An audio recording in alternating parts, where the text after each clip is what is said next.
I just got off the phone with CIBC and I am approved for an increase on my line of credit, which means that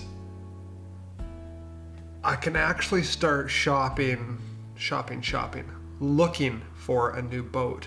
Once that money's there, it's kind of like a real thing. You know, you can kind of ponder the internet, but once you have that financing down and you can actually pull the trigger on something, that's when things get interesting. That's when things actually happen. There are so many different types of boats out there. There's sailboats, there's power boats, there's big liveaboard boats, there's tiny little runabout boats like I have.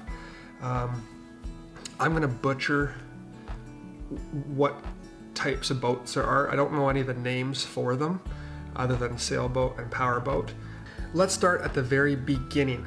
What do I want from the boat? Well, I want to do some exploring locally here on Vancouver Island. I don't want to go any farther than that. I don't want to go around the world, none of that. I just want to go into the local waters here. So what does the boat have to do? It has to be ocean worthy. It doesn't have to go open ocean. We're quite protected here near Victoria from the giant waves, and I wouldn't want to be going out in that anyways. But it has to be ocean worthy. It has to be big enough to entertain, I'd say 6 people. Probably more likely there would be 4 people on the boat, would be maybe normal. But I'd like to have a big enough boat to entertain about 6 people. You know, go out for the day and find a nice beach and hang out. It has to have a little sleeping area. It does not have to be big, but it has to have a sleeping area so that I can go on overnight adventures. It must have a toilet, whether that's something that's just like tucked under the bed or I don't know. I haven't looked too in depth of what these boats have, but I know a lot of them have little toilets that are kind of like off into the side. It has to have a toilet. It would be neat if it did have a little kitchen area, but not necessary at all because I'm just going to throw a barbecue on the back. And this I can make myself, but I'd like to have fresh water on board. If it doesn't have a tank for fresh water, I can just make that myself with a water pump. And so those are kind of my musts. Another one is that it has to be able to, I have to be able to put it on a trailer because I won't be leaving it in the water and I want to go back and forth. I want to do lakes, different lakes here on the island. I want to do different areas of the ocean. And I just want to be able to take it in and out of the water. So it has to be small enough to trailer. So I'm thinking 20-ish feet. I would love to get an aluminum welded boat.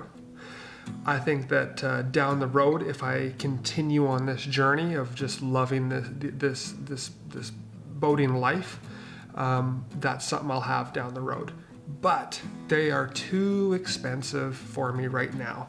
So I will definitely be going with fiberglass. When I started looking for a new boat, I actually was thinking about getting an aluminum, as shown in this video right here, a small little aluminum boat like this, because my van would be able to tow it, and it would be quite ocean worthy. But the problem with that small sized boat is that there's nowhere to sleep on it. And if I'm gonna do this thing, I wanna do it exactly how I want to do it. And I wanna check off all the boxes of the things I wanna do owning a boat and using it on the ocean. And sleeping on a boat is definitely one of them. And going on overnight adventures is definitely one of them.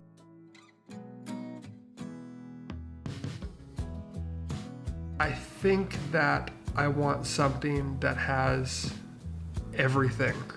And I think that everything is more of this style of boat, where you have the enclosed pilot house or cockpit. I don't know what you would call that. You have enclosed so you can stay out of the wind and the cold when it is windy and cold, because I will be using this in the winter time. You've got the place to stay down below, and depending on how big the boat is or how expensive the boat is, depends on how much is down there. And then you also have that nice deck area to enjoy a social time with some friends, to fish, to do other ocean activities. Like say I did get into like a bit of diving, because I hear there's some incredible diving here. That's more of the setup that you would like. And these style of boats usually come with an outboard engine, and I'm just a fan of the outboard engine for whatever reason. It just makes a little bit more sense to me. So my van can haul, its tow capacity is 3,500 pounds, which is actually quite impressive for that Honda Odyssey. The boat that I'm going to get is going to be heavier than that, and I wouldn't want to be towing it with that Honda Odyssey. I'm sure I could, but the places I want to go up island, I want to go to some beautiful lakes. I just don't. I would like to get a pickup truck. So darn it, I have to get a pickup truck too. So there's lots of moving parts right now, but I'm just slowly plugging away at it, and soon enough I'll be posting that video. I bought a new boat, and you'll see the truck, you'll see the boat, and we'll go out for our first voyage. I'll probably take it to Lake Cowichan for the first trip, just because I'm comfortable with that lake. But then after that, it's ocean time. It's anywhere, not even just ocean time. It's all the lakes. It's going out and staying the night overnight at some beautiful little bay area, waking up in the morning, having coffee, sitting out on that cool little deck area, watching the sun come up. I think that boating is kind of the RV lifestyle on steroids a little bit. Like, it's kind of the best of both worlds, but you have so much more exploration that can be done, and so many different activities that can be done surrounding the ocean and the coastline. So in the comment section below, let me know what you guys think. Let me know what you guys know about boats. Let me know what you guys think about different brands. Maybe you even know somebody who's selling a boat that is similar to what I'm looking for. Let me know in the comment section below. I will be reading these comments for sure, and I will see you guys in the next video. So I'm gonna get on it, and I'll keep you guys updated depending on how long this search goes. I'm just in the midst of cleaning out my van because I'm going to sell that. I got to get the seats back in it. I got to go find seats because I threw them out. I got to do a couple more repairs to the van, get the truck, sell the van, still have to sell the boat, go boat shopping, get the boat. It'll soon all come together. There's just lots of moving parts, but I am so excited. I'll see you guys in the next video. Keep living that dream. Bye-bye.